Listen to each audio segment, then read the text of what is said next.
खुलुमबाय बेयो बड'लेण्ड इंखं टेलिभिजन दिनै 29 अक्ट'बर 2023 रबिबारखालि सानसेनि बरादखौ नोंथांमोननि खाथियाव लाबोदों आं सदानन्द दैमारिया।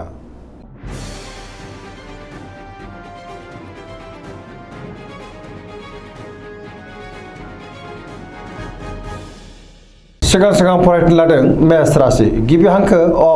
ल दिनैनि साना जोबोर मोजां बहानिफ्रायबा मोजां खौरां फैनोबो हागौ जेरावबो देरहासारगोन जेनिबो आंखाल जानाय नङा। गुबुनजों मोजां सोमोन्दो लाखिनोबो रोंगोन बहाबा दावबायनो बा हान्थिनो खाबु मोनगोन आरो मोजाङैनो हान्थिनोबो हागोन मावनो लानाय खामानिखौ थि समावनो आरो गोरलैनो मावफुंनोबो हागोन गोसोखौ जोबोर गोजोननाय मोनगोन देहाया मोजाङै थागोन बहानिफ्रायबा मोजां खौरां फैनोबो हागौ रांखावरियाव मोजां गोबां धोन आरजिनोबो हागोन आयाबो दिनै बांनो हागौ आरो बेफार फालांगियावबो जोबोर मोजां मुलाम्फा मोनगोन सोरबा लोगोनिफ्राय थोजासे हेफाजाबबो मोननो हागोन न'खराव अननानै फैगोन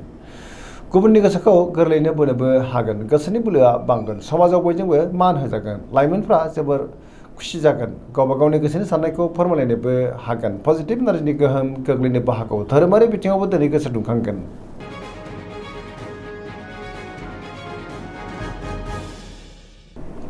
वृष राशि गिबि हांखो इ उ ब दिनैनि साना जोबोर मोजां गोसोनि साननायफ्रा मोगथाङाव जाफुंनोबो हागौ गोसोखौ दिनै जोबोर गोजोननाय मोनगोन गुबुननि थाखाय दिनै गोबां मोजां खामानि मावनानै होनोबो हागोन मावनो लानाय खामानिखौ मावफुंनो हागोन समाजाव मान मोनगोन रांखावरियाव मोजां बेफार फालांगियावबो जोबोर मोजां मुलाम्फा मोनगोन आयाबो दिनै बांनो हागौ गोबां मोजां खाबुबो दिनै मोननो हागौ न'खराव बिसि फिसायनि गेजेराव अननानै फैगोन सोरजोंबा बाख्नाय जानोबो हागौ देहाया दिनै मोजाङैनो थागोन गुबुननिफ्राय थोजासे हेफाजाब मोननो हागोन लोगोफोरनिफ्राय हेफाजाबखौ मोननो हागोन गोसोनि साननायफ्रा मोगथाङाव जाफुंगोन आरो पजिटिभ एनार्जिनि गोहोम गोग्लैगोन।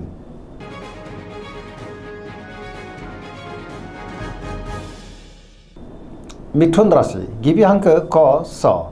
दिनैनि साना जोबोर मोजां पजिटिभ एनार्जिनि गोहोम गोग्लैगोन मोनफ्रोमबो बिथिङावनो जाफुंसारगोन गियाननि आंखाल जानाय नङा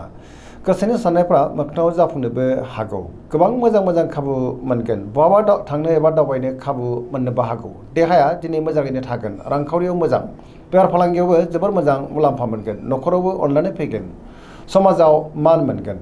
गोसोनि बोलोआ दिनै बांनो हागौ मावनो लानाय खामानिखौ थि समावनो आरो गोरलैयैनो मावफुंनोबो हागोन सोरजोंबा बाख्नाय जानानै गोसोआ दिनै जोबोर गोजोनगोन गुबुननि थाखाय दिनै गोबां मोजां खामानि मावनानै होनोबो हागोन लाइमोनफ्रा जोबोर रमान्टिक जागोन आरो गावबा गावनि गोसोनि साननायखौ फोरमायलायनोबो हागोन।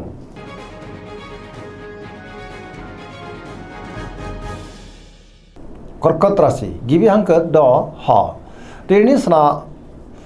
जोबोर मोजां गोसोखौ दिनै जोबोर गोजोननाय मोनगोन गुबुनजों मोजां सोमोन्दो लाखिनो रोंगोन सोरजोंबा बाख्नाय जानो हागौ गोथों आरो गोग्गो साननो रोंगोन गियाननि आंखाल जानाय नङा गोसोआव दिनै पजिटिभ साननाय फैनो हागौ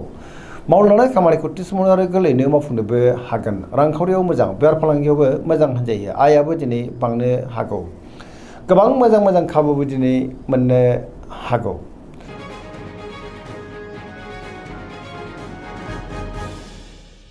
सिंह राशि गिबि हांखो म ट दिनैनि साना मोजां आरो गाज्रिनि गेजेरजों बाबेनलांनो हागौ गोसोखौ दिनै जोबोर गुलाय गुजाय मोनगोन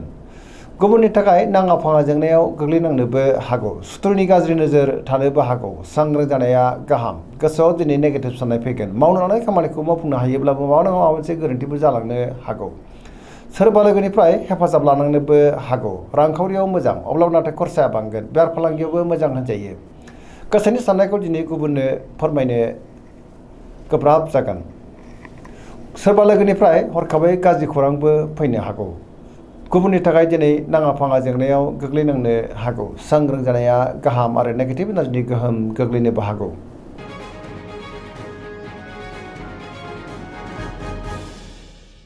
कन्या राशि गिबि हांखो प ट दिनैनि साना जोबोर मोजां गोसोआव पजिटिभ साननाय फैगोन गोथों आरो गोग्गो साननो रोंगोन गियाननि आंखाल जानाय नङा मोनफ्रोमबो बिथिङावनो जाफुंसारगोन सोरबा लोगोजों बाख्नाय जानो हागौ गोबां मोजां खाबुबो दिनै मोननो हागौ देहाया मोजाङै थागोन अब्लाबो नाथाय जानाय लोंनायाव सांग्रां जानांगोन पजिटिभ एनार्जिनि गोहोम गोग्लैनोबो हागौ लाइमोनफ्रा जोबोर रमान्टिक जागोन आरो गावबा गावनि गोसोनि साननायखौ फोरमायलायनोबो हागोन।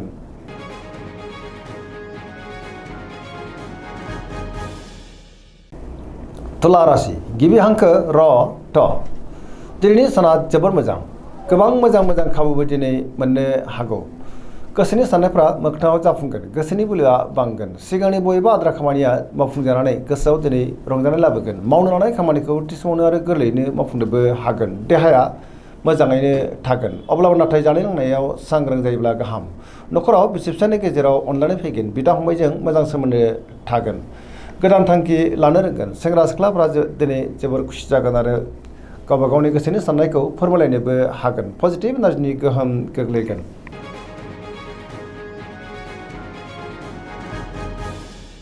वृश्चिक राशि गिबि हांखो न स दिनैनि साना जोबोर मोजां पजिटिभ एनार्जिनि गोहोम गोग्लैगोन समाजाव लोगो लेवा बांगोन सोरबा गोजाम लोगोजों बहाबा लोगो मोनज्लायनोबो हागौ गोसोआव दिनै गोथों आरो गोग्गो साननाय फैगोन गियाननि आंखाल जानाय नङा मावनो लानाय खामानिखौ दिनै थि समावनो आरो गोरलैयैनो मावफुंनोबो हागोन गुबुननिफ्राय मोजां खौरां मोननोबो हागौ सोरबा गोजाम लोगोजों बहाबा लोगो मोनज्लायनानै गोसोआ दिनै जोबोर खुसि जागोन देहाया मोजाङैनो थागोन बबेबा हाबाफारियाव दिनै बाहागो लानो खाबु मोननोबो हागौ गुबुननिफ्राय थोजासे हेफाजाब मोनगोन फरायसाफ्रा दिनै फरायनायाव गोसो दुंखांगोन आरो मोजां फिथाइ मोनगोन लाइमोनफ्रा जोबोर रमान्टिक जागोन आरो गावबा गावनि गोसोनि साननायखौ फोरमायलायनोबो हागोन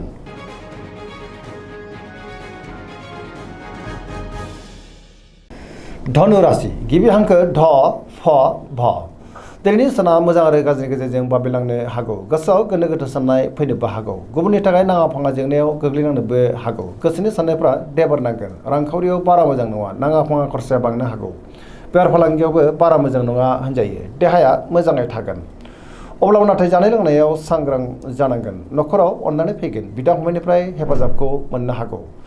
लाइमोनफ्रा जोबोर आला खाला जानोबो हागौ आरो गावनि गोसोनि साननायखौ फोरमायनोबो गोब्राब जानो हागौ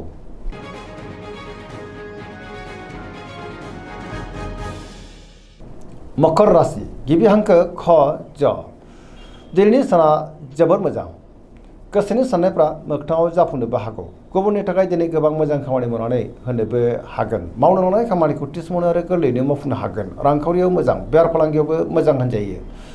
सोरबा गोजाम लोगोजों बहाबा लोगो मोनज्लायनोबो हागौ मोनफ्रोमबो बिथिङावनो जाफुंसारगोन गोदान खामानियाव आखाइ होजेननो हागोन नखराव अननानै फैगोन बिदा फंबायनिफ्राय थोजासे हेफाजाब मोननो हागोन सेंग्रा सिख्लाफ्रा जोबोर खुसि जागोन फरायसाफ्रा दिनै फरायनायाव गोसो दुंखांगोन आरो मोजां फिथाइ मोननोबो हागोन पजिटिभ एनार्जिनि गोहोम गोग्लैनोबो हागौ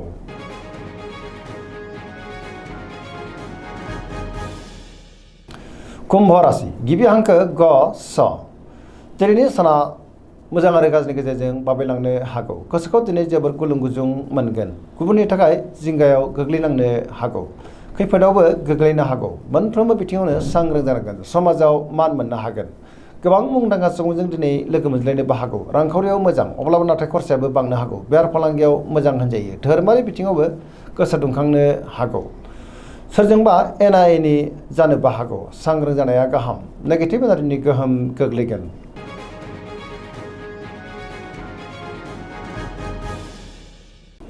मीन राशि गिबि हांखो ड स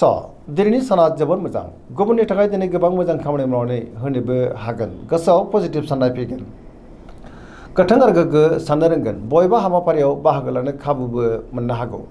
गुबुनजों बाख्नायजानोबो हागौ नखराव अनलायनाय फैगोन बिदा फंबायजों मोजां सोमोन्दो थागोन सोरजोंबा बाख्नायजानानै गोसोआ दिनै जोबोर गोजोनगोन सेंग्रा सिख्लाफ्रा जोबोर खुसि जागोन फरायसाफ्रा दिनै फरायनायाव गोसो दुंखांगोन आरो मोजां फिथाइ मोननोबो हागोन पजिटिभ एनार्जिनि गोहोमबो गोग्लैनो हागौ दिनैनि राशि फरायनाया एसेनोसै जोबनायाव बेखौनो खावलायो जाहाथे नोंथांमोना सानफ्रामबो जोंनि बे बड'लेण्ड इंखं टेलिभिजनखौ नायबाय थायो आरो साबस्क्राइब खालामो लोगोसे लाइक खालामो आरो शेयार खालामो एसेनोसै गोजोन्थों।